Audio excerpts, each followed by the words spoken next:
Good afternoon. I welcome you all to the Indian Council of World Affairs for the panel discussion on Gen Z-led digital voices reshaping Africa, patterns and implications.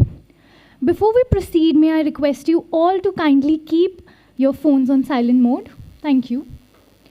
In today's discussion, we are honored to have with us the chair of the session, Ambassador Rajiv Bhatia, former High Commissioner to South Africa and Kenya, who will be moderating the proceedings. We are joined by 5 distinguished speakers, including 2 eminent discussants. Our first panelist is Dr. Abhishek Mishra, Associate Fellow at Manohar Parrikar Institute for Defense Studies and Analysis, followed by Dr. Samir Bhattacharya, Associate Fellow at the Observer Research Foundation. We also have a panelist joining us virtually, Dr. Godfred Bonnah Nkansah, academic faculty member at Kofi Annan International Peacekeeping Training Center, Ghana. Joining the discussion as discussants are Dr. Ruchita Beri, Senior Fellow at the Vivekananda International Foundation, and Dr. Nivedita Ray, Director Research, Indian Council of World Affairs. One more panelist was scheduled to join us online today, Professor Dr. Solomon Winyi from Uganda. However, as today coincides with the Ugandan general elections, the internet services have unfortunately been disrupted throughout the country. Nevertheless, he has sent us a pre-recorded session of his, so we are looking forward to that. With this, the session will conclude with a Q&A segment moderated by the chair. With this, I invite Ambassador Rajiv Bhatia to kindly deliver his opening remarks and guide us through today's proceedings.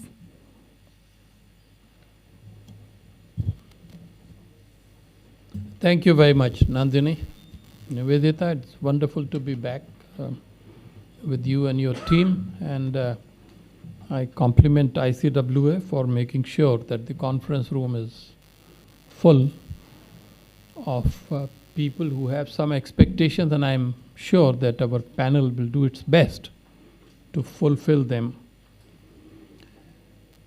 The topic chosen is very appropriate for the commencement of a new year. Gen Z,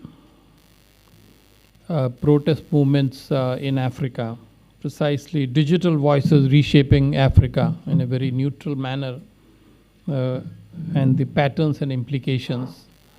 But to be provocative, we really are in a fashion going to focus on what this generation in Africa is trying to do by doing all kinds of political activities which are being noticed across the continent. As someone who probably is farthest away from Generation Z in terms of age, it's only proper that I make some initial remarks based on my recent research. But if I'm uninformed, I think I'll be looking to all the younger people in the hall to tell us exactly what's going on. So Pew Research Center defines Generation Z as those figuring in the age group of essentially 14 to 29. So I presume that nobody is here below 20, but some may be just on the borderline. So certainly the House probably has about 50% or in fact more, Generation Z here. They have been given all kinds of new phrases. Some call them digital natives. Others call them Zoomers. This is the group of people born between the millennials and alpha generation. And they've grown up on internet, smartphone and social media. And mind you, social media, not of the auntie uncle type Facebook. It is more recent TikTok and certainly X and Instagram. So clearly we have to be very clear as to what the characteristic of this generation is. And now we are seeing the results. What we are seeing is essentially a whole series of activities in various parts of Africa. It was pointed out that while in a way it was started in other countries such as Nigeria, Ghana, Kenya earlier, but in the last 2 years, 25 to 26 period, the focus very much has been on other countries than these that I've listed. And they indicate countries such as Madagascar, Morocco, Togo as well. So is there something that is binding them together? Is this a peculiarly African phenomenon only? I would submit that it is not. It is in fact a global South phenomenon. It is happening, as we know very well, closer home in South Asia. We saw it all opening as a slow film in Nepal. In some ways, not exactly, but in some ways it has been also similarly seen in Bangladesh and Sri Lanka as well. But Nepal was a particular example where the moment the access to social media was stopped, the generation rebelled, and lo and behold, in such fast action term, the government was brought down. So we have some idea. But there are other countries, Indonesia, Philippines, Peru, Paraguay, Timor-Leste. So that is the reason why I'm saying it's a global South phenomenon, but we are today focused essentially on Africa. I must compliment ICWA and its researchers for producing a very good concept note. I'm a great fan of concept notes, because if concept note is right, then the discussion probably will proceed on the right lines. And of course, we all know that nobody really reads concept note before they come to the conference hall. So if you have read it, you already are miles ahead of the other participants. The central point of the concept note produced for this particular conference is that it names the countries and it names certain basic features and raises the right questions. I think just as we all know, PhD scholars, when you raise your guiding questions, it's much easier to write your thesis. And here, the fundamental question, and I'm now actually addressing our panelists, is we have heard of struggles against colonialism and imperialism in Africa. So the first question very much is whether these protests have any resemblance to those classical struggles led by the titans of Africa, such as Nkrumah and Nasser and Mandela. The other question that is very important to note is that are we discussing just the protest movements, or are we discussing the broader domain of the governance in Africa? Indeed, we are discussing the question of governance because this governance is shaped and influenced by technology, by economy, by the trends towards urbanization, and above all about the population dividend.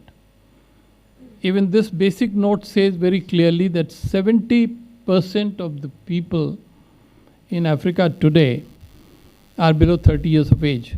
So it's a real young continent. We keep talking about similar figures for India, and often we do not hear about others. But this is an example where Africa, all 1.4 billion people today, and all set to be 2.5 billion people in 2050, is truly very, very young. And therefore, only those who have not followed Africa would be surprised that Generation Z movements are taking place here. There's one more point I would like to mention is that just about 10 years back, a major think tank in South Africa, Institute of Security Studies, they did a futuristic study of Africa. And they basically concluded very clearly that there was a trend towards democracy in Africa. And they claimed that come 2035, they were writing in 2015, and they said 20 years later, there would be more democracy and there would be more progress and there would be more stability in Africa. This was the 20-year. But what we are seeing now, 10 years later, is that there is some regression. Democracy is there. I think even then ISS claimed that 38% people of Africa at that time were living in democracies. And over 60% were in some kind of a semi-democracy. But now we have seen in the last 2 years, 24 and 25, that military coups are taking place. That there is a violation of the principles of democracy. So this also probably explains why we are now seeing more Generation Z reactions. And obviously, perhaps we need to understand whether we are in a position to make some definitive judgments about them, or we will have to wait and see as to where all this takes us. My last point, I think it's very important for us in India to understand Africa better. And we have a huge challenge. You spend a week reading top 4 English national dailies about South Asia, you can pass yourself off as a great South Asia expert. But for Africa, you can't do, because you cannot read anything in the Indian press about Africa. You really have to work hard. You have to go and dig information about Africa to be able to even write anything meaningfully. So this is the challenge which our Africanists face. But we have to find a way to make their lives a bit easier. Because if, frankly, we don't understand Africa, we are going to pay a price for it. So, dear friends, I have presented some interconnected thoughts to you. I hope they have been sufficiently provocative for the panelists. And I will now follow the schedule given to me. And I'll request Dr. Abhishek Mishra, a dear colleague, a very promising Africanist from IDSA now. You know your time limits, etc. We request you to present your views. Abhishek. Thank you, Ambassador. Thank you, Chair.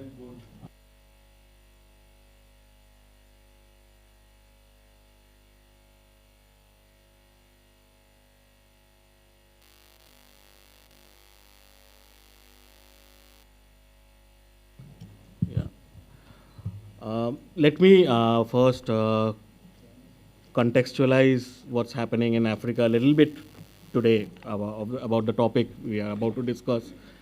I think by late 1950s and early 1960s, when African countries, when they started to gain independence from British and French rule, that resulted in a lot of optimism about the future of the nascent democracies on the African continent. There was a lot of hope that the newly democratic countries, they would be able to steer their own ships of state and regularly conduct free, fair general elections, which essentially would be the true reflections of the ordinary Africans. But sadly, what transpired was completely something which was not expected. Civil unrest and anarchy, it began to reign in the continent, and the so-called founding fathers of many African countries, they tended to consider themselves above the law, and consequently in a bid to retain their powers, they initiated a very complicated system of electoral manipulation, uh, and violence subsequently it continued to pervade the entire continent. So the system of electoral manipulation, it resulted in a system where old politicians were retained, which this culture, this tended to exclude African youth from active participation in politics. The current leadership also in Africa, this system is reflective of the current leadership in Africa, where mostly the current leadership is occupied by septuagenarians, basically, which are people aged between 70 to 79 years old, and also octogenarians aged between 80 to 89 years old. So essentially what I'm saying is the leadership is old. For one of old leaders, like various examples, Paul Biya of Cameroon, or Theodore Obiang of Equatorial Guinea, Alassane Ouattara of Cote d'Ivoire, and Emerson Mnangagwa from Zimbabwe, Yoweri Museveni from Uganda. The list goes on. Also, obviously, there are young leaders as well. So, despite the irony, the paradox is that despite the African continent having the largest youth population, it still till date continues predominantly to be run as a gerontocracy. Basically, that essentially means a state or society which is governed by old people. Now, through the Gen Z-led revolution, protests, call it, I mean, of course, there has been a lot of electoral mobilization, pro-democracy slogans, protest. Youths are becoming much more digitally active, etc. Various examples, obviously, from Sudan, Kenya particularly, Ruto must go, or reject finance bill, even the protests against Adani Group as well. So youth activism is certainly evident in the continent. In North Africa also, the legacy of Arab Spring, it continues to, continues to help inspire countries, people, youth in Tunisia and Egypt to also protest. So, but what we are witnessing today is that there has been a substantial shift away from this quote-unquote savior politics. By savior politics, I mean youth will seek a charismatic or political leader who will work to solve the deeper societal problems. This system is shifting towards a much more decentralized and system, towards much more issue-based accountability. So elected leaders, they are increasingly viewed as failing to deliver tangible results, which is consequently forcing African youth to leverage digital tools through smartphone, through encrypted messaging apps, Discord servers, etc. But we must remember that elections in Africa, they are not just fought only at the polling stations. Increasingly, the outcome of African elections is determined and it's shaped by the narratives which are emerging on the digital space. Misinformation and disinformation that is on the rise, and that is only given a boost by the power and speed and reach of social media platforms. But misinformation, disinformation is not just simply an African phenomena. Around the world, we have numerous examples of how disinformation has destabilized democratic institutions and widened basically the gap between government and citizens. So essentially what we are left out with is a breakdown in the state and citizen social contract. That is one of the reasons why even so many coups are also taking place in part of the continent. So that the broader trust between stakeholders and the common people, that is completely missing, and which subsequently results in democratic processes declining. So essentially, for a democracy to function, trust in public institutions is imperative. It's mandatory for the proper functioning of a democracy. But that in itself, trust in public institutions is declining. Afrobarometer, who does a lot of surveys, they recently surveyed 39 African countries with a sample of around 58,000 respondents. from late 2021 to mid 2023 time period, and they found their survey results found that the Africans' trust in key institutions, it has declined, and it is declining compared to what the levels were a decade ago.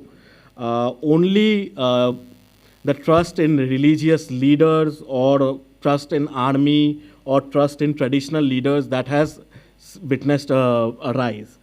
But political institutions like president or courts or parliament, police, African population's trust in all these institutions, public institutions, is alarmingly declining. And also, geographically also it is different. I mean, on Eastern and Western Africa, the trust is much more higher in countries like Tanzania on the east or Niger, Burkina Faso on the west, compared to countries in Central, Southern and Northern Africa, where the trust in all these public institutions is declining. So I think the situation, I mean, any sort of youth movement, of course, for any meaningful outcome to come out of the Gen Z-led digital movement, I think we African nations or African youth, or in whichever part of the world the protests are occurring, they have to focus on transforming only confrontation with authorities towards much more active youth participation, which is as we are witnessing. But at the same time, I'll also mention that, I mean, under any authoritarian or military government, democracy does not function, because like under military governments are essentially, they are antithetical to any sort of democratic ethics, principles or ethos. I'll stop here. Thank you. Thank you very much, Abhishek, for sticking to the time and also making some very interesting and important points. I think you focused on the political aspects, and you brought it out that the trust in African institutions, except probably one or two such as church, is going down. And I think you also spoke very nicely about the shift from the savior politics. I think that's something very significant. So thank you very much for your intervention. We shall now turn to Dr. Samir Bhattacharya, another promising Africanist. I've known him for several years, and so I bring you in to express your views in about 7-8 minutes. Yeah. Thank you, Chair. It's a very happy moment for me to be back here in ICWA. Thank you, Nivedita ma'am, for the invite. I see a lot of known and very old friends, teachers. So I will start from where Chair introduced. I have actually read the concept note, so I'll talk based on the concept note. So Abhishek, my friend Abhishek, has already spoke about the protest, the governance challenges.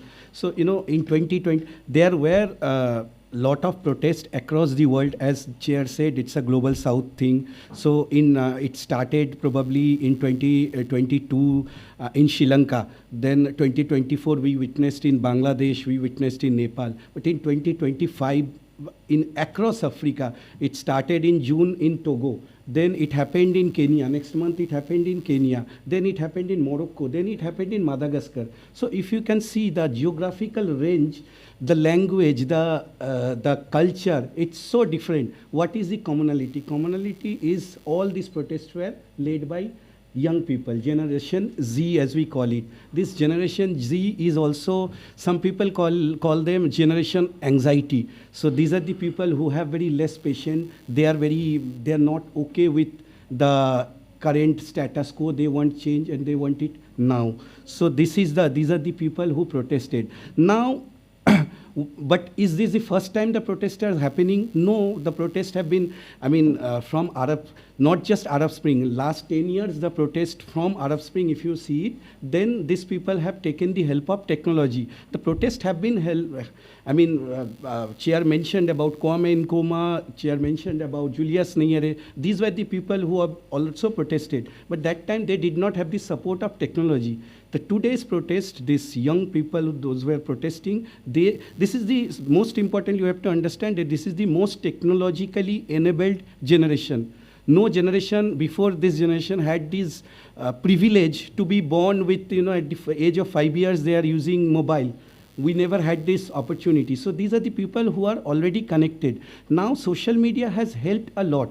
In which way? Social media, first of all, it helped to share information. If something is happening to me, I cannot, without technology, how can I share it? But when I share it, this becomes a collective voice. This is number one. Number two, I can technology is very helpful in cross-country experience sharing also. So people can learn. So for example, a Kenyan can see, oh, what is going on in Morocco? Okay, we should do this in that way. Otherwise, we'll get caught. So people are learning. Transboundary lessons is also there. Then third important thing, there are challenges like government is trying to crack down internet, as we have heard that in Uganda there is no internet today. But then this Gen Z are very smart. They use VPN. They know how to, they can fool the government. So these are the advantages they have. Now, let's talk about just Africa. Whether this Gen Z-led protests that happened in 2025, how successful were they? So let's start with, I think the biggest success that happened, it was in Madagascar, because they managed to change the government. But if you look what, it was not Gen Z who replaced the government. It was finally the army has to step in, and it was army who changed the government. Look at Kenya. What happened in Kenya? The initial protest was against the finance bill. The government said that, okay, we are taking back the finance bill, but the finance bill is still, they are revising it, and sooner or later the finance bill will come with probably with some cosmetic changes, but it will come. And what is happening even today, like every other day, there is one protester who is getting disappeared from Kenya. So protesters are getting disappeared. It means how successful you can see. Then you come to Morocco. In Morocco, what happened? Why the protest happened? Because there were, the initial protest started because 6 women died in the maternity yard. So the health is an issue. Education is an issue because there is no employment. Even if the students with their graduation degree, PhD degree, they are not getting jobs. So they protested for education and health. Now the king said, Morocco is a monarchy, parliamentary monarchy. The king said, okay, we will look at education and health sector. But nothing really changed. So for me, the protests were successful. At least it gave the voice. The government heard what is happening in the ground. But if you really look at the ground results, I don't think it has achieved what it was meant to achieve. Now, what were the pitfalls? Why it did not achieve what it was meant to achieve? One reason should be because, as you said, that Chair, that about the leaders. So one advantage of these protests are that these are organic. That's a very good thing. But the problem of organism is the organic thing is that there is no leader. So they don't, protest is happening, but they don't know what is the end goal.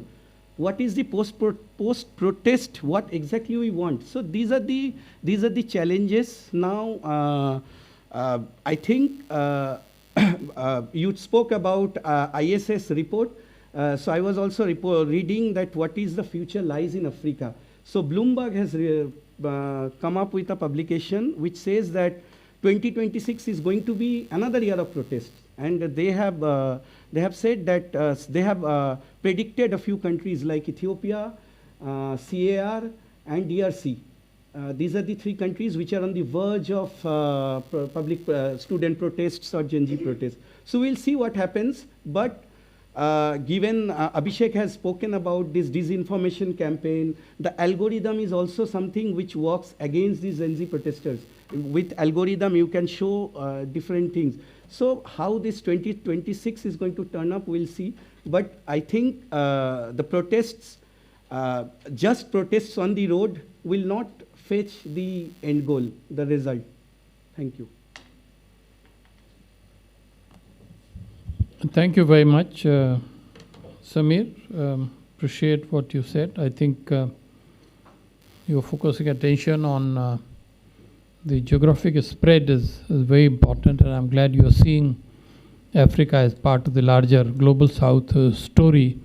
You're quite right in pointing out that Gen Z has succeeded in putting across the dissatisfaction in front of the people, but these digital protests, and they're not just staying on computer. The people have actually gone out on the streets and they have fought with the security forces. They have been killed and injured and arrested as well. But when you come out and confront the traditional authority of the state, then you find life is more difficult than just pushing the buttons on your computer or using your mobile. There's a big difference in real life, and in our own, long before our own time, for the freedom struggle of India, we know those who eventually became leaders, they took lathis on their backs from the British. It was not just by smartphone. So there is a big difference. Political protests is a good thing, but it will involve sacrifice, and it will involve long struggle. It will involve organization and management, and we'll have to see how this may just be the beginning of a new phenomenon in Africa. We are still a bit early watching it, but thank you so much for pointing out in particular that according to your research, 2026 could be another year of turbulence and tension. So that rings some bells, because already we all know, sitting here, all the students of IR, that the world is already bracing itself for a turbulent year in geopolitics. And so in that light, what you just said about Africa wakes us all up a little bit more. Thank you very much.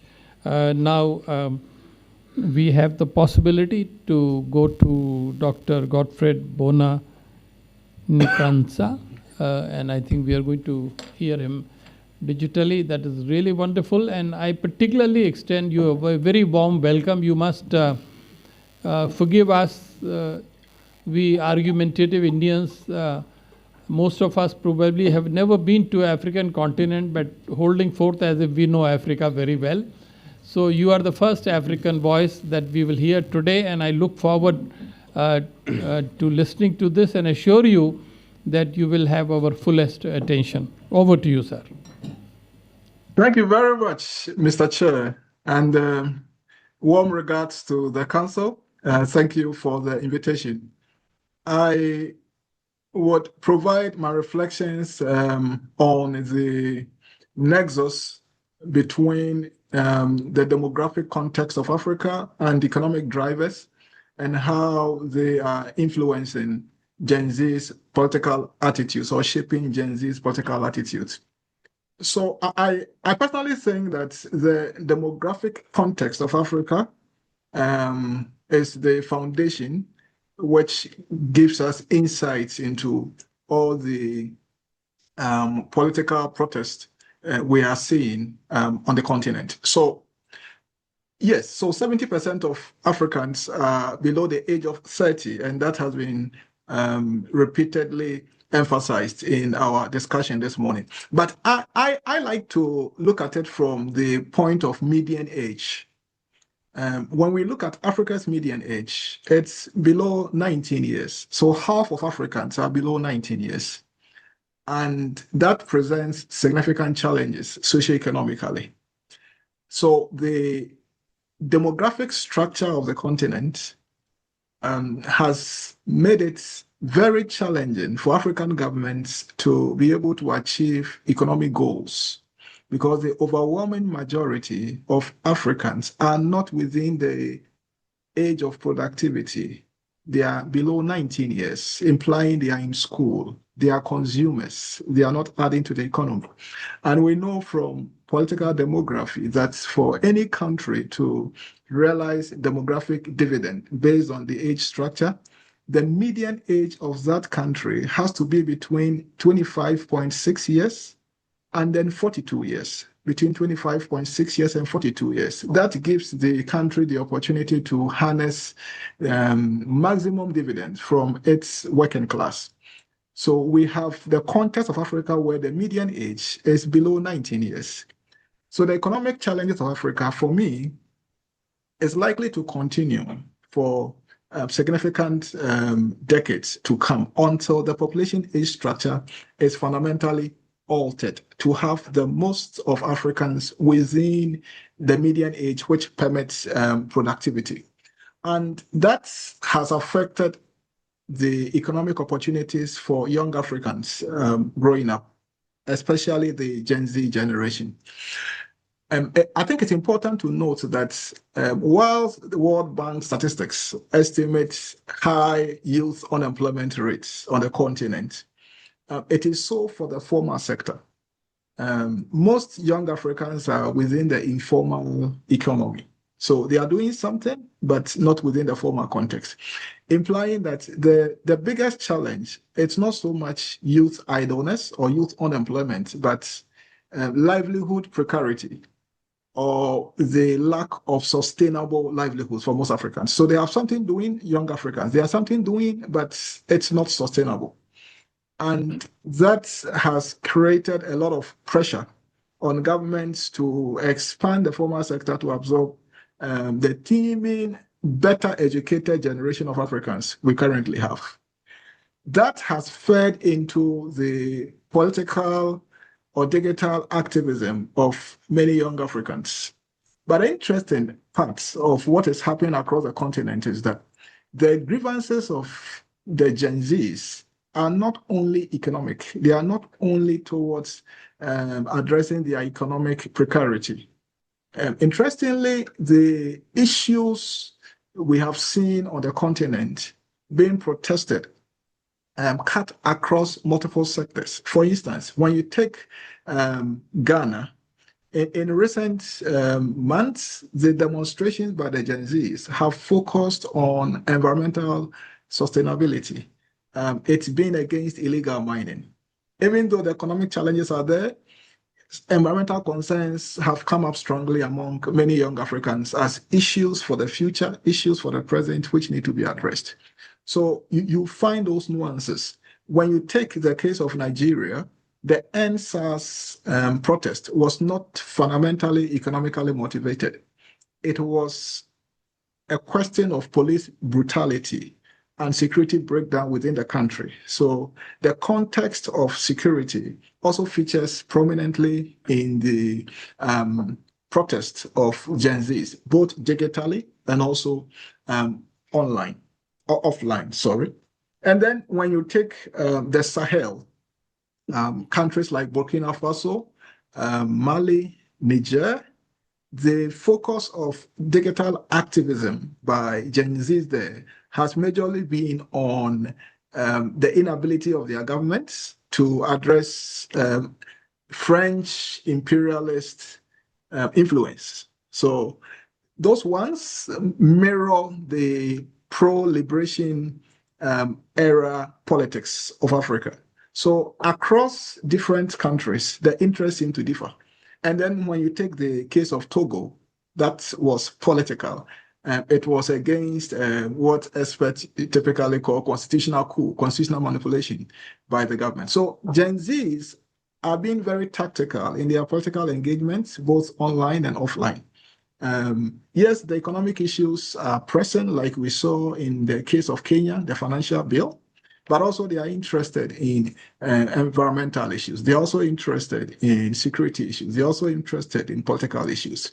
And that has opened up the space for digital activism on the continent or across multiple frontiers, based on the interest and the passion of young people on the continent. So I thought that would be important to establish that the economic drivers are not the only drivers. There are also equally important issues Gen Zs are attempting to influence. And I'm also supposed to provide my reflections on what models currently exist for constructive state youth engagement that rebuilds trust and potentially prevent escalation of digital activism into conflict. I think that in the post-liberation era or beyond the liberation era narratives, what African governments must come to terms with is the fact that, like our distinguished chair rightly mentioned, this generation is a generation of digitally savvy young people. They live online, they socialize online. I think African governments are still quite rigid and majorly focused on traditional systems of engagement with young people. But you will not find the young people in the parliaments engaging governments. You will not find them in the political parties actively engaging. They are online, and it implies that the forms of engagements between the states and young people should transition from the traditional spaces of engagements into online spaces where the young people are. However, what we see is that across many African countries, the engagement of young people online is seen as a threat to national security. And we've seen that today in Uganda. Elections are happening and the internet is down. Why? Because the government has securitarized the engagement of young people online. And it's important we shift from that mindset and embrace digital activism as an alternative space for public engagement by young people. Governments having really bought into that idea of seeing the digital space and digital deliberation as complementary spaces of engagement to the former democratic process. And I think that mindset is critical. Currently, they are seen as antagonistic to the interest of the government. So that is very important. And then lastly, because of time, I think it was Dr. Abhishek who talked about meaningful youth engagement. That is very important. It's important because what we see is tokenistic youth representation in governance. We are not seeing meaningful representation of young people within the spaces of power. So young people still feel marginalized and tend to see the digital space as where they can push their interest. But like we heard from our immediate past speaker, the returns on the engagement online having been really meaningful. If your protest overthrow a civilian government and is replaced by a military government, that cannot be described as successful. So it's important that drive also focuses on meaningful youth representation or participation within governance. I think I'll pause here for now, and then when further opportunities come, we can reflect further. Thank you very much.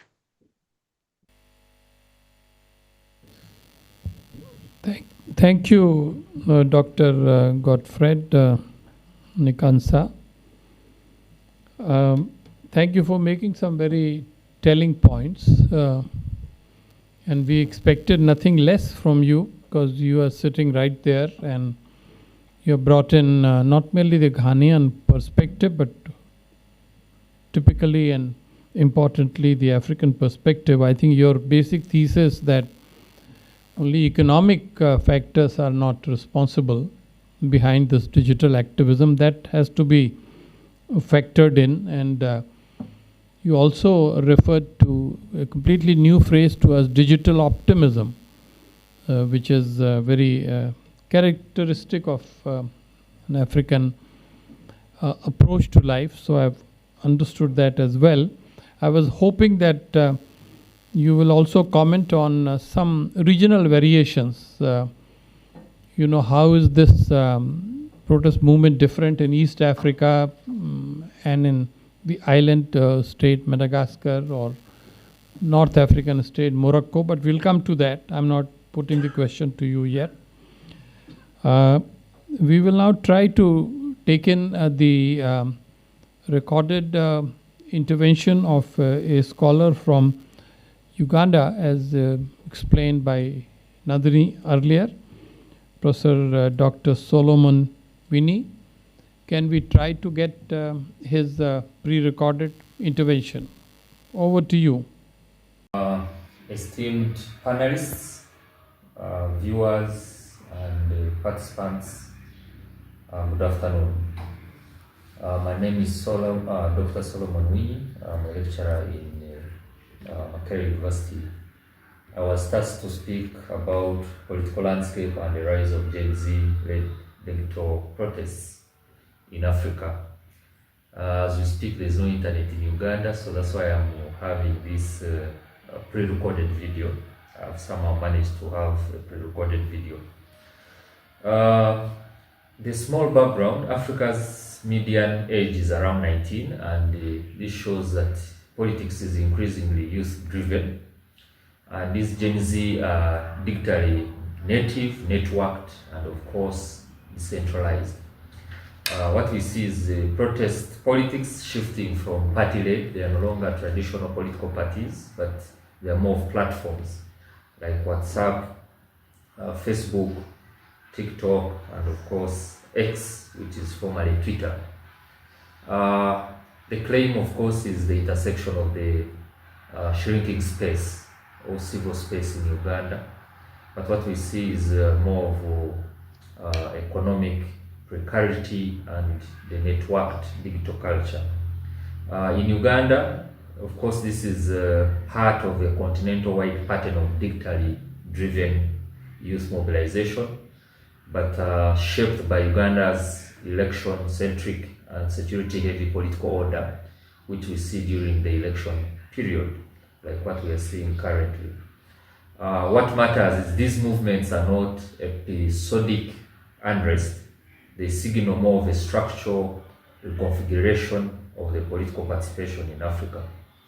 So what is the political landscape of Uganda, and what is the enabling context? We see a tightly managed political system which needs a digitally connected generation. Of course, we see a long incumbency and centralized executive authority. We see centralized elections and narrowing of civic media space. But there are challenges like persistent youth unemployment, inequality, and corruption perceptions that tend to force these youth to engage in protests. But the formal political channels are, of course, seen by Gen Z as unresponsive. So that's what has been causing these issues. But the result, we see politics shifting from institutions to platforms. But also the dissent is migrating from rallies, political rallies. Now we see it on social media feeds, hashtags, and encrypted groups like Telegram. But what we can see is there is a distinct narrative of the Ugandan versus the rest in Africa. For us, we have more of lead, light, networked mobilization. And of course, this is harder to decapitate. But we see heavy reliance on digital first tactics, which are due to protest policing. And we see, like right now, the youth have tried to switch from different measures to VPN. And of course, there is the diaspora amplification. All this is trying to have this rapid escalation from issue-based grievances to systematic critique. But we see a strong election framing where we see protests quickly reading the situation as a regime challenge. But what we can see is more of digital protests less as a civic expression and more of a preemptive security risk. What about on the African scene? And I want us to look at Uganda within this continental Gen Z protest wave, because we have seen it in Kenya, Nigeria, Senegal, Sudan. But all of them have things in common, like economic triggers, taxes, cost of living, unemployment, hashtag to the street, pathways. We have seen decentralized, youth-led, and distrustful of parties. We have seen these protests more of a moral accountability and not ideology. We have seen it as evidence politics, where you have videos, live streams, citizen journalism. All these have created a generational challenge to elite legitimacy and not specific policies. So what is new, and versus, of course, the Arab Spring? Definitely the similarities, it's a continuity, because we see these are still youth-led, technology-enabled platforms, of course triggered by economic and dignity grievances. But the new space, what we see is more of a digital ecosystems that are now relying on algorithms, and of course they are surveilled and also fragmented. But also we see states have learned repression. How do you deal with this? Like before we would switch off internet in Uganda, but now there are specific areas where we have targeted shutdowns. Of course, there's digital intimidation. So the states have evolved in terms of how do they deal with these issues. Of course, there's no illusion of rapid regime collapse. We also see the protest is often episodic, but persistent and not revolutionary. So what is the bottom line of this debate? This is not an Arab Spring.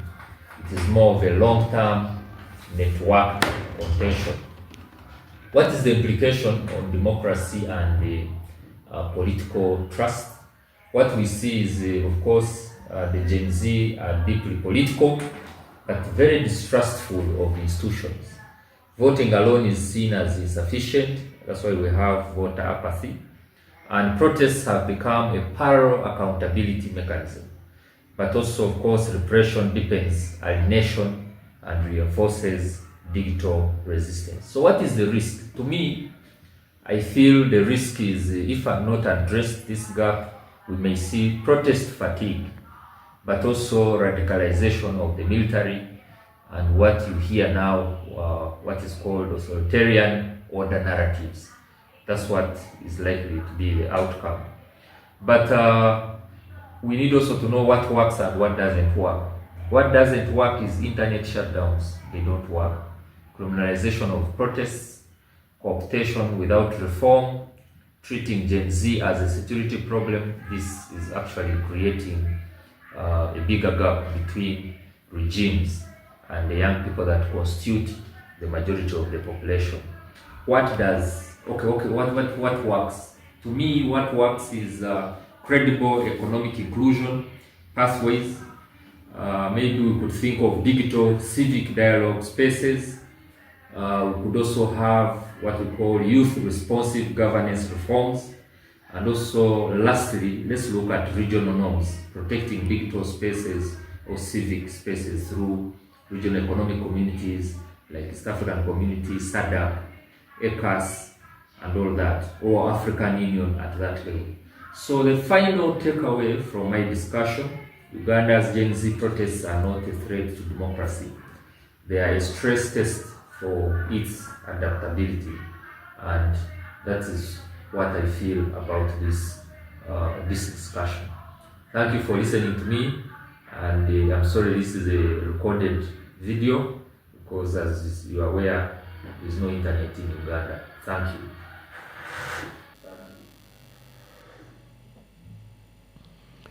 Thank you very much. I'm happy that the perspective from the other side, eastern side, was brought in by this young lecturer from Department of Political Science and Public Administration from a very famous university, Makerere University in Kampala.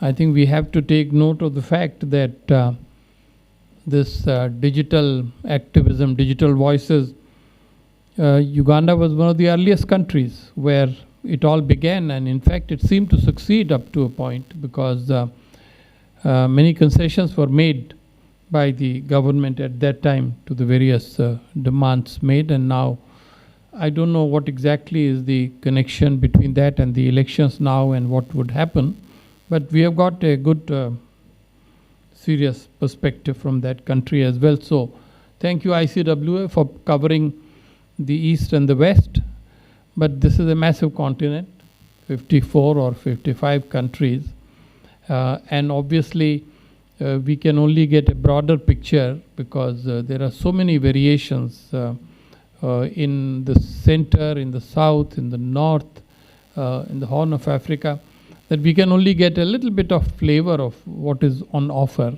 But I'm very happy that we have two senior scholars on Africa of long standing who have made their own contribution to Africa studies in India, and they have agreed to now serve as discussants. So I will first invite Dr. Ruchita Beri to take the floor for about 5 minutes and comment on the topic, and this will be followed naturally by the host, Dr. Nivedita. Yes, over to you. Thank you, Ambassador Rajiv Bhatia, and thank you, ICWA, for inviting me for this very important and topical area of discussion on Africa. I think nobody, this has been missing in the discussions in among the think tanks within New Delhi for a while. So thank you for organizing this. I'm really happy to say that we have covered a lot of ground already on this issue. We've had 4 speakers discussing various aspects of the Gen Z-led digital voices, which are indeed reshaping the pattern of protests within Africa from what it used to happen earlier. I would like to make a few points. First, as Ambassador Bhatia, you pointed out that this is not something which is limited to Africa. This is common in the global south, Asia, Africa. I haven't seen any in Latin America in the recent years, but in the last couple of years, but definitely Asia and Africa, there have been several of these protests. But one thing is very common among all geographies within Africa, is that the trigger is same, and that is stagnant prospects for the youth, widening inequality. There have been a lot of discussions about how within the social media, how the elites are, manipulating or amassing wealth, and the commoners are left behind. The rising unemployment, and the aging political leadership, the generational divide between the administrators and the youth. This is something which is very common as a factor, and also that all of them use various social media handles for conveying their distress or amassing support among the youth. So these were the triggers which are common, whether you take the case of Kenya, you take the case of Morocco, or Madagascar, Uganda, all these places, these were the common factors. And as has been rightly pointed out, the fact that in Africa, the demographics say that 70% of the population is under 30. So that makes the median age of about 19 years. So how do you deal with a generational gap where 70% of the population is less than 30, but the people who are leading these countries are above 60? So So the mindsets are different. The fact that they are losing out a lot in terms of getting what they want, whether it's jobs or better prospects of living. If you look at the protests which took place in some of these countries, like in Kenya, it was basically the taxation which would lead to even costlier living conditions for people, which led to the protests.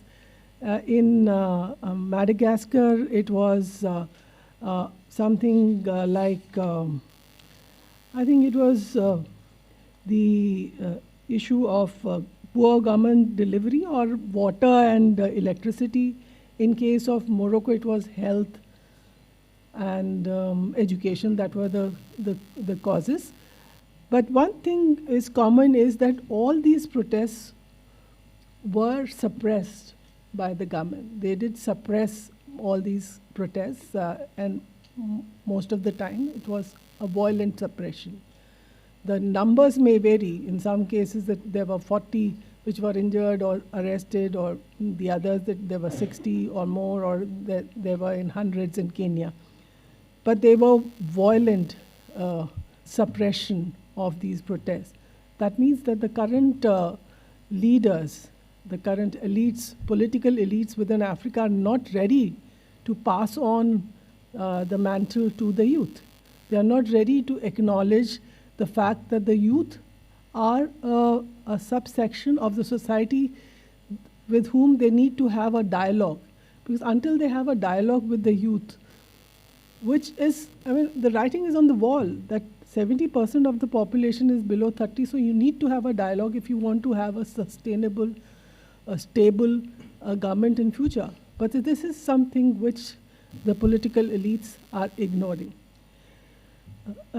Secondly, I would like to point out the fact that these protests, there are some challenges which are quite visible. The protesters say that, okay, we don't have any leadership. And this is a positive point of the protest, because they say if there's no leadership, that means the government cannot co-opt any of our leaders and then scuttle the protest. That's their argument. But the flip side is that if you do not have a leader, then there's no direction amongst the Gen Z protesters. You know, they don't have a long-term vision. That what next? What next? If these fail, then what will happen? It is true that in some cases, like in case of Madagascar, has been touted as a success story in case of the Gen Z protests, that it led to a change in the government. But the change in government, as has been pointed out by the speakers, was again, the military took over the government, and the person and the prime minister was a very unpopular businessman. So the protesters from Madagascar have rued and said that the government has hijacked our revolution, and we do not want our revolution to be hijacked by corrupt officials or corrupt politicians. That's their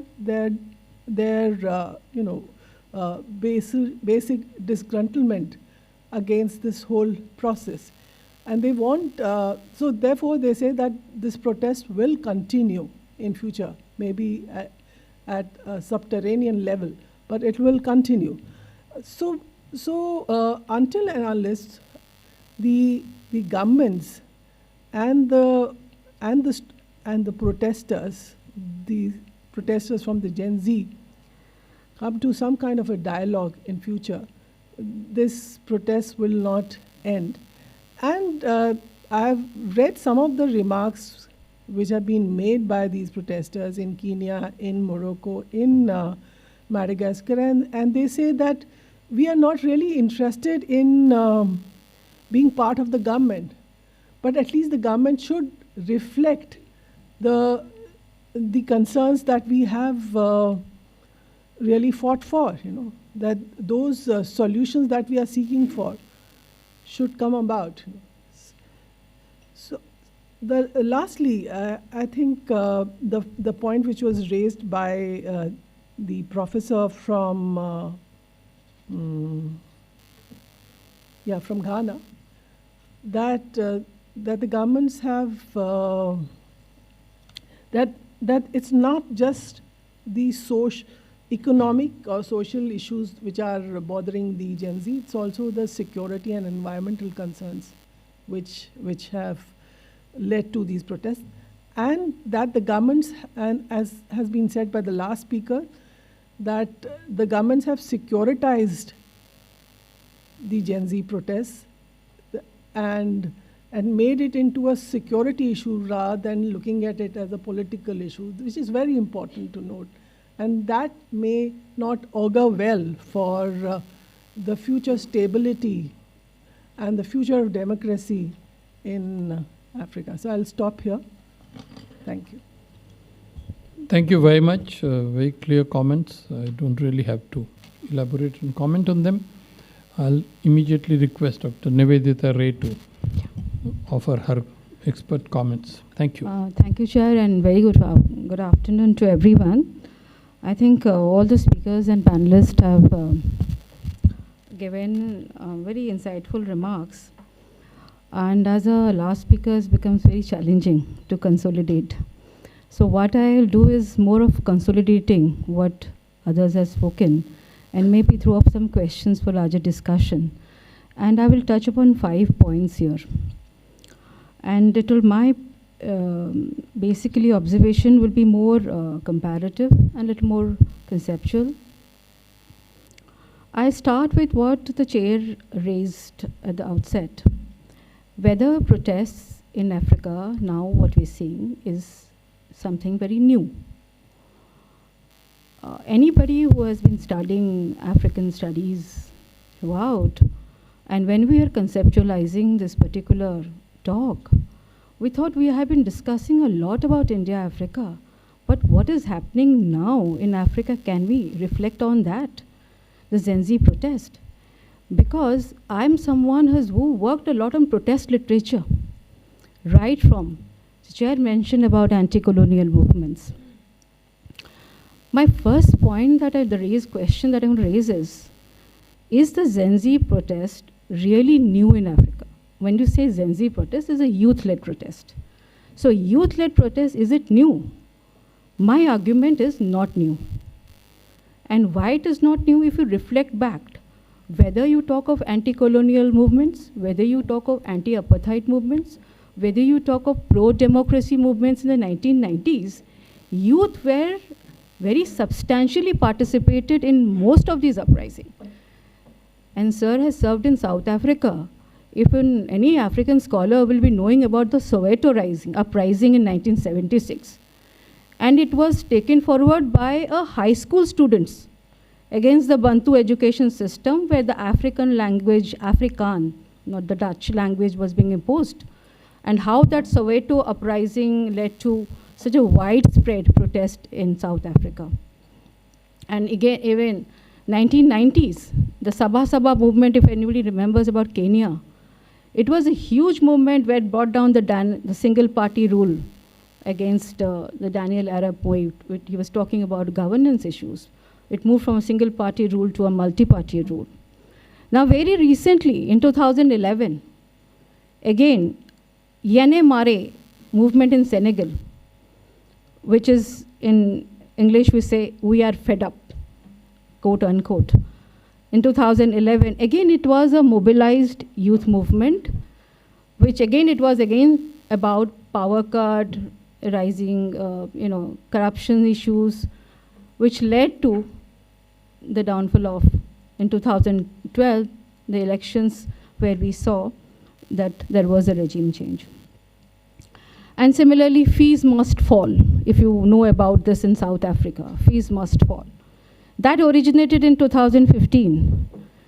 And this student-led protest, again, that swept across entire South Africa, where they were demanding about decolonization of education, higher education. So end the tuition fees, the rising fees, tuition fee increase. So similarly, in India or parts of Asia, we have seen youth-led movement. I mean, if we cover India also, the JP movement, or Hong Kong, Sri Lanka, so they were all youth-led movement. So, but then, what I argue is that it is not new in Africa. But what is new is the form and the tempo of mobilization. That makes it new. And everybody touched upon this. And in their comments, it came out. Two things that we saw. One, the old protests, the student-led protests that we saw, or organization-led protests, they were more organization-centric. And where you have a hierarchical model, from the top down. Vis-a-vis what we see now is a network-centric action which everybody talked about. So organization-centric to a network-centric. So difference is not in the spirit of the protest, but difference is basically there is no intermediation. The past youth leaders, they followed a charismatic leader in the fighting, but Gen Z has killed the leader. They are leaderless. So that is why somebody said it is very harder for the state to decapitate, because there is no single neck. That comes to the second point that I want to stress. And again, second choice, both youth-led protest earlier and now. Ideology versus lived experiences. So from a theoretical angle, it very much aligns to the relative deprivation theory, if anybody is aware of. But because what unites the Gen Z today, which we all talked about, is the rising aspiration versus the stagnant opportunities. So this is stress. This generation is more educated, more mobile connected, more globally aware. But this generation is growing up amidst jobless growth, climate vulnerabilities, shrinking welfare state, and perceived elite insulation from crisis. So this is what differences between ideology versus. Now, if you look at all these protests that we talked about, whether it's Kenya or Nigeria, or the coming very nearer to Sri Lanka in 2023, all that lead to economic collapse. So deprivation, relative deprivation. But what is more important here to highlight is that deprivation here is not material. Deprivation here is very digitally visible. And social media makes it, exposes this inequalities more prominently. That is the rulers and the ruled, Africa and the world is moving, Africa is rich in resources, but still is being plundered. So emotionally, it is very immediate for the peoples, nothing abstract that when we talked about other protests, which is, let's say, Pan-African as an ideology, which is more abstract, but this is more immediate. So this comes to the third point that I want to stress, which Samir and others have already stressed about, digital spaces. I don't think digital spaces are just tools. They are the new political infrastructure. And where we see, and when we talk of, anybody, when you discuss about protest, it is about how do you do a protest? You need some mobilizing element, there should be some ideology or something that connect you, but same time mobilizing forces. So I talked of the relative deprivation, the factors, but that itself does not mobilize. Somebody that has to mobilize is a digital space. And here, the digital space, so you are not having the traditional sources, but you are non-traditional sources like social media, crowdfunding, network influenced, influencer networks, digital narratives. These are all used in this kind of movement. I read a book, somewhere, somebody has written about the way today we are talking about the digital, protest and all, something called connective action versus collective action. The collective action earlier had an ideology, which has we as an ideology saved. But today, it is connective action. There is no we, that is I. I'm participating in this protest because I can't pay the rent, so reject finance bill. So the I factor here, the personal expression here becomes very important when we look at these kind of the collection. So collective versus the connective element, where the I becomes very important. And third, then coming back to the concept again, the network movement concept, which everybody touched upon somewhere or another, the strength and limitations. So what are the strengths? Very true, it is rapidly adaptive, very scalable quickly, is very resilient, all that is discussed. But again, the limitations. So here you have a high mobilization capacity versus weak institutionalization. So these protests you'll find very highly coordinated and rapidly scale up and adaptability, and you have a very low entry for participation. But same time, if you look at the weakly, it's a weakly institutionalized. And why weakly institutionalized, which already others have said? Because it is leaderless. And when you are leaderless, you don't have a negotiating agent. So it is difficult to translate a protest energy into any policy reform. So the point to stress here is that movements can disrupt effectively, but the struggle to, negotiate or translate a momentum into a long-term reform is a challenge.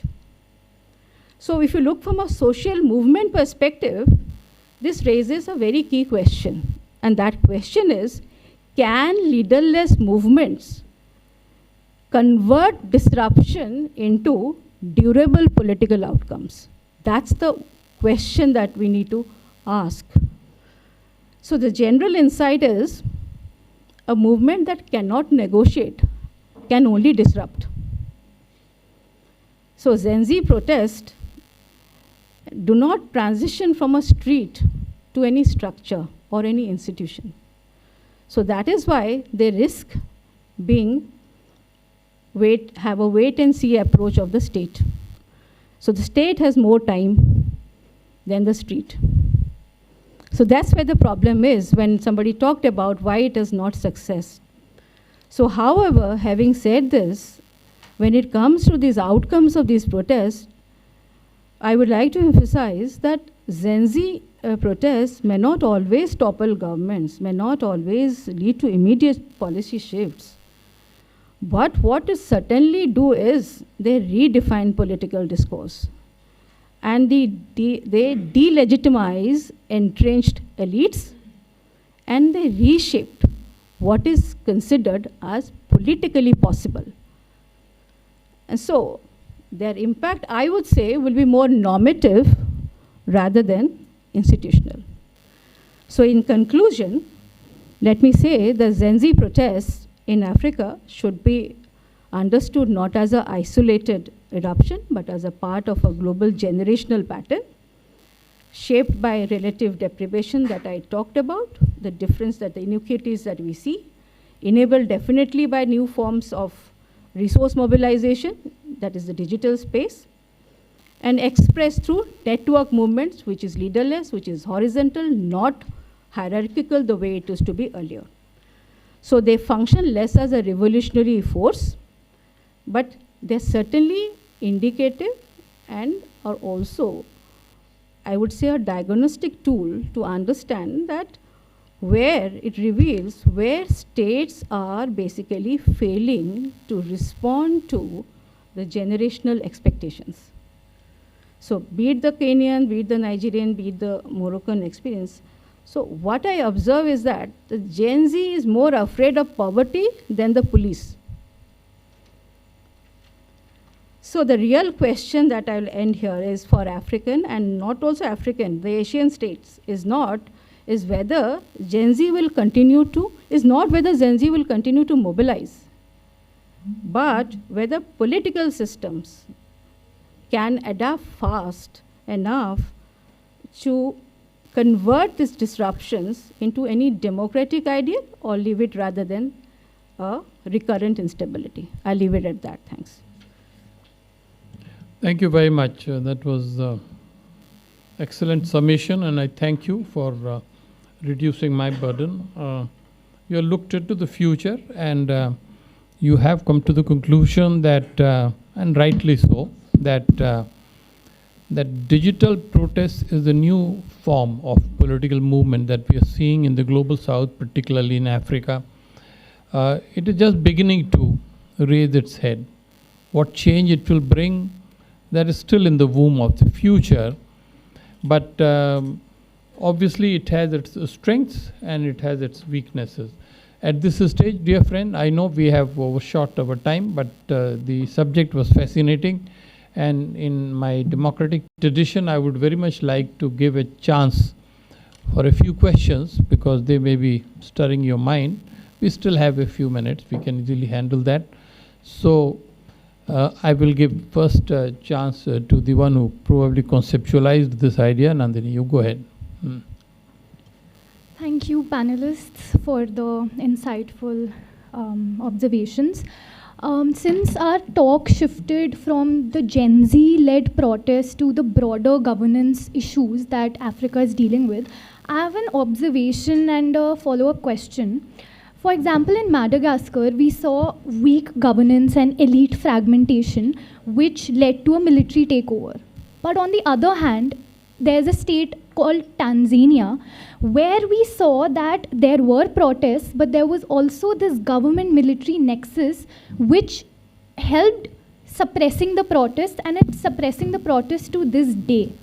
So this might suggest that Gen Z have the ability to expose and amplify the issues at large, but they don't determine whether the regimes fall or they stay. Who decides that? The political outcomes are decided actually by these elites, right? The elite cohesion, in fact. So if the elite cohesion ultimately determines these outcomes, then how do we move forward beyond these elite capture to make the Gen Z protests sustainable and bring out the actual on-ground results? Thank you. Yeah, good question. Abhishek, you're sitting as a neighbor. Why don't you answer it? Yeah, let's just finish it. Take it. No. You are the two panelists. You're the two panelists. You want to answer? Otherwise, I'll go to Samir. Yeah, Samir, go ahead and answer it. No, I think we should not call it just elite capture. I think one difference is also institutions. So, for example, Madagascar is a very poor country. Its institutions are failing. Compared to that, Tanzania, the institutions are more stable. So, I'm not saying that what government did is correct, but the government has some institution to fall back to. So, for example, in Kenya, when students protest, finance for the finance bill, students protested and young people protested. There were some institution, the poor people still have the respect for some institution. For example, police. For example, military. In Madagascar, I would say it's a coup wrapped in revolution. But then, if you ask these local people, they will say, no, we are happy because we trust more in the military than in the government. So, which means the military institution was a trust factor. There was a trust factor towards the military institution. So, I think if institutions are strong, those countries sometimes it's more difficult to bring changes. But then what ma'am said also, that this protest, even though we have to take them for their normative values, even though there is no change immediately, at least there was no transformation, immediate transformation, at least there was some disruption. At least the voice was heard.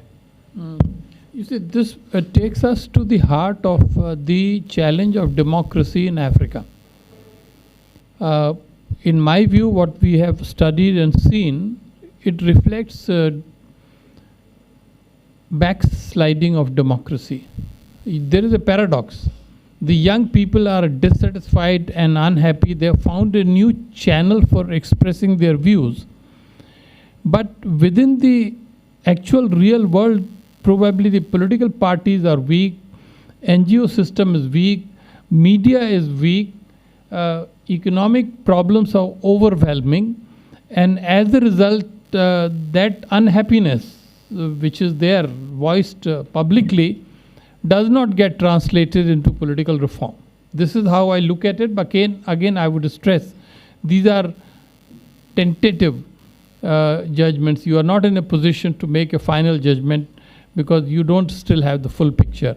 Would anybody else like to raise another question? I think I'll give to the lady here, and I think if you address it to our friend from Ghana, that would be very good. All right, we'll take 2 or 3 questions. You go ahead, and after that we'll come to you. Good evening, everyone. I'm Sugandhi, research analyst at the Council. My question is to Dr. Bhattacharya. As we have witnessed in many African countries that there has been continuous state repression of digital activism, do you think that this move could push the African youth towards violent forms of resistance like we saw in the Madagascar protest? Thank you. I think you wait. I would prefer to go to Ghana. So yes, go ahead. Good evening, everyone, and my greetings to the panel. Thank you for giving me the chance. So, sir, my question is to Dr. Godfred, sir. So that given that African continent is young in a sense that there are a lot of people under 30 age, and the median age, as you said, is 19. And sir, what we have recently seen is the boom of AI. So, sir, how is the African Union and African governments are tackling the rising radicalization amongst Afrikaners? Because what we have seen is terrorist organizations like Islamic State of West African Province and then Sahel Province, they are increasingly using AI to disseminate their ideologies and propaganda. Thank you. Okay, I think you've brought in a totally new dimension, but I'll go to Dr. Godfred. He might like to cover both questions to the extent you wish to. Okay, over to you. Thank you very much, sir, for the question. I would say that the African Union is significantly behind in terms of the deployment of AI to support governance. It's a very bureaucratic institution, and it's not only the African Union. It's regional organizations like ECOWAS, SADC.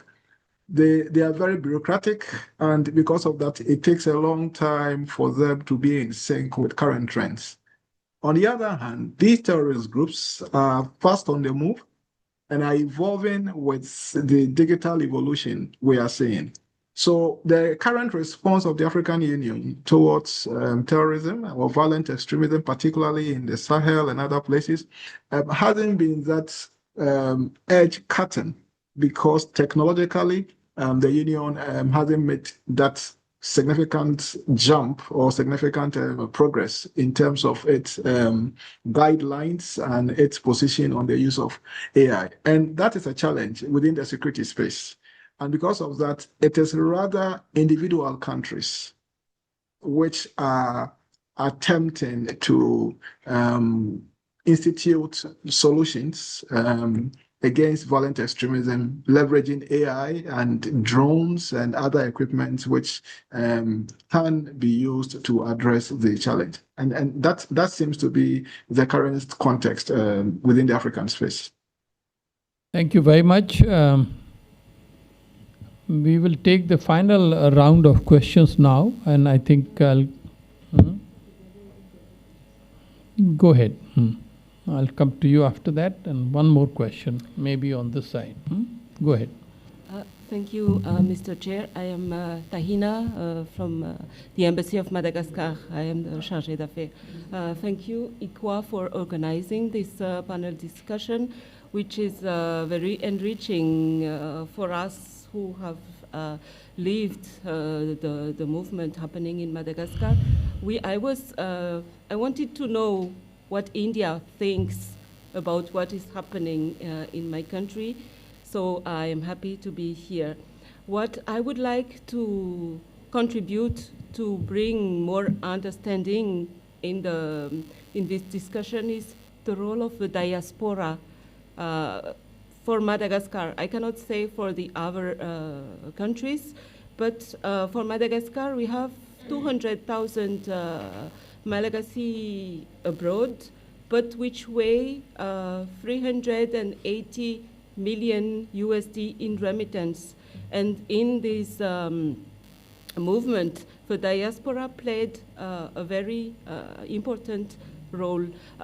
Starting from 2015, we in Madagascar started to give a platform for the diaspora. We at the Ministry of Foreign Affairs, for example, established a direction who is in charge of diaspora. And little by little, it has led to a visible commitment, visible action toward Madagascar. And in this movement, the diaspora played a huge role. It has facilitated international exposure. You may have seen on the news that from one day we were on New York Times, in French magazines. So the diaspora for Madagascar especially plays a very big role.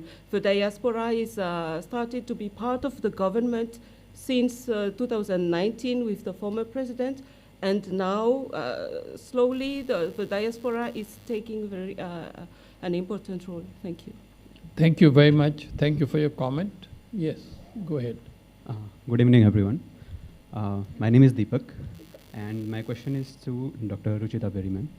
Ma'am, you touched upon the topic of the securitization rather than politicization of the movements. So do you see the role of protecting the digital borders from external influences that may be from external states or non-state actors in these movements, Gen Z movements? Do we need to protect the digital borders from the influence of external actors? Thank you. One last question from the side. Yes, you can go ahead. Good evening, everyone. I'm Vivekananda. My question is that can the Gen Z-led protest bring like the pan-African identity moving away from the separate ethnic conflicts that have been happening, such as the Rwandan genocide? Thank you. So the best way to handle the comments and questions is I'll be happy to give 1 minute each to the panelists. And we'll start from in the reverse direction. So you are part of the panel. You want to say something for a minute in addition to your profound observations? Well, I don't have any direct questions, but the question that she raised, Nandini, I think we didn't touch upon the variations in the protest. When I look at, she raised out Madagascar and a protest in Tanzania, I personally see, when I look at the protest in particularly Eastern and Southern Africa, that is more about governance issues. And when I look at Francophone Africa, Madagascar and others, so there I feel there is some kind of an external influence where the military taking over is a significant thing which doesn't happen in other places. And there's a question of, again, external influence, external party, plus the sovereignty issue that comes into play in most of the Francophone Africa. So that's where you see where there could be a good military and a political establishment, very solid, they come together to protest, to have to kind of respond to the protest in a united way. But you don't see that happening in Madagascar, which is a Francophone Africa. I may be wrong, but this is my way of looking at how a Francophone African country and an Anglophone African country is different. Thank you. Thank you. Thank you. I think there's one question to me, which is a direct question, which is on the digital borders, that given the fact that we are now, that number of countries are securitizing this whole Gen Z protest. I think this is something which the political leadership will have to look into. There is definitely more constraint on the digital field. Definitely there is a rise and rethinking about the digital borders, the digital curbs are on in terms of controlling the various protesters. Earlier it was only related to terrorists and other antisocial elements, but because of the rise of Gen Z factor, the Gen Z protests, I think the governments are looking at controlling digital borders very carefully. Specifically because a number of these protesters have looked at the examples of the other protests in other countries. In Madagascar particularly, I've come across reports which suggest that several of these protesters looked at the case in Nepal as a example for as a playbook of how they went about their protests in Madagascar. And also the question of diaspora playing an important role, which is pointed out by the representative from the Madagascar embassy here. But I think that is also a factor which is coming up in multiple countries, that the diaspora is increasingly becoming a tool for engendering political change in various countries, whether it is through supporting the Gen Z movement or through the traditional role of supporting alternate political parties. That is something that Thank you. remains to be Thank seen. you very much. Samir? So I'll answer you. So basically, whether it will get violent or not, see, already some of these protests already got violent. Many people died in some places. 6 people died, some are injured, some are in jail. So whether it will get violent or not, the question does not arise, because it was already violent. But whether, why this governments, they are very intelligent. They are, so I was reading an article, we were good that we were talking about Uganda, the person is missing. Uganda's average age of Uganda is 30 years. And the president of Uganda is president for last 40 years. So most of the people who are voting today, they were not born when Uganda president was there. So I was reading an article how this president is winning every year. So one good thing these people do is that they know the psyche of the people. So they can always at the last moment, bring some cosmetic change, bring something, some lollipop, and then calm the popular, but then this Gen Z, it's not, their challenges are real-time challenges. So unless these challenges are fulfilled, they will protest. And this protest, if the voices are not heard, then it will get violent. So I think about the solution, I'll just mention that the government should, all the governments in Africa, they should try to bring some mechanism where these youth voices can be heard. They can be, that doesn't mean that the youth has to become the president or minister, which happened actually in Senegal. The president is very young, it's like 44 years old. But at least some mechanism where they can raise their voice. Thank you. To answer the question on can the Gen Z protests, can they bring about any Pan-African identity? I believe it will be very difficult to bring about any Pan-African identity, although we are sure that digital tools are becoming much more fashionable as tools for protest, but there we have to be mindful of the various regional variations when it comes to protest as well. For example, like small island developing nations, they will have different issues.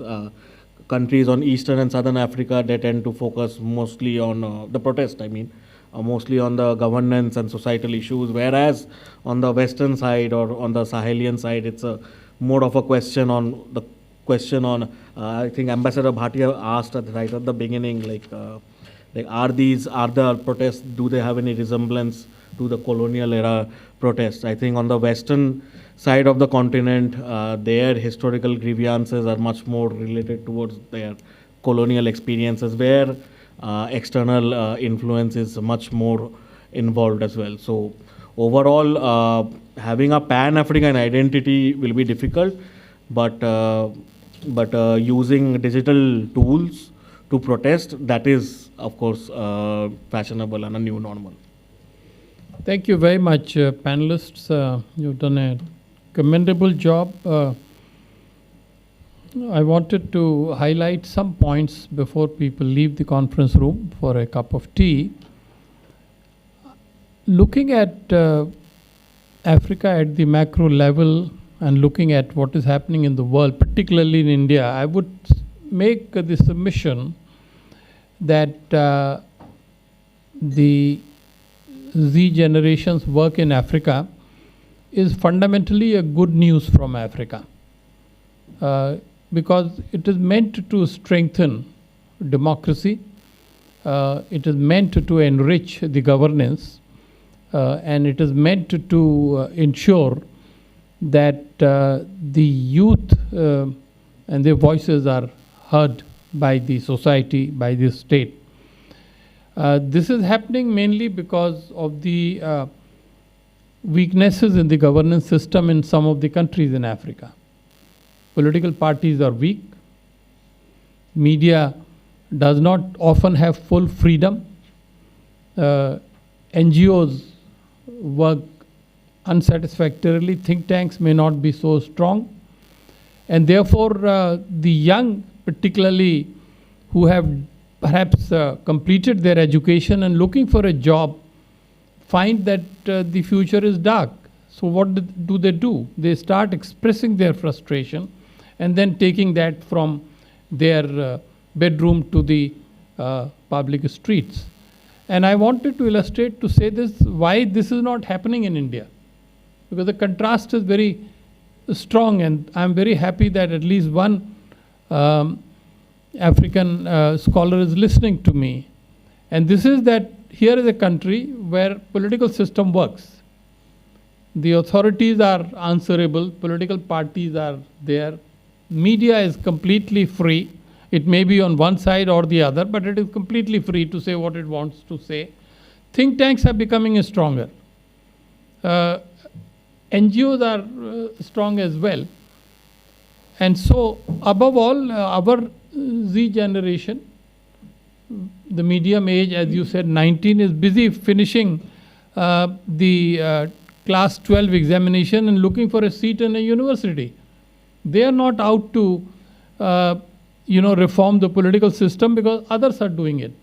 So I think while it is for India to study and research what is happening in Africa, and I'm very happy that for once we are not discussing India-Africa relations or China role in Africa or what US has done or not done in Africa. We are discussing Africa per se. This is a remarkable situation, but we should also highlight for the benefit of the African audience as to why this is happening on the African continent and why it is not happening in India.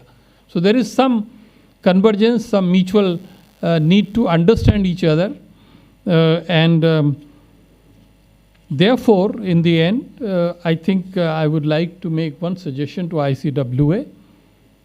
Don't stop here. Do more of it. Africa was your special mandate until others came and started taking it away from you. And when you do next time a conference like this, make sure that there are more African voices. You simply cannot discuss Gen Z-led digital voices and not use technology to the maximum. You have terrific network of experts in Africa. Bring them on, and at least there should be equal in number, say 4 Indian experts and 4 African experts. That is where we will have even more genuine dialogue. So thank you very much, dear friends. You stayed till the end. We happily overshot it by about an hour. Thank you very much. Thank you. On behalf of ICWA, I would like to express my deep gratitude to the distinguished chair and speakers for sharing their valuable views on this timely theme. My special thanks to Dr. Nivedita Ray, Director Research at the Council, for her constant support and guidance. I would also like to thank all of my colleagues and audience for their constant engagement. To know more about ICWA's research work, events, outreach programs, and publications, do visit our website and social media handles on the X, LinkedIn, YouTube, and Facebook. Thank you, and please join us for the high tea at the foyer.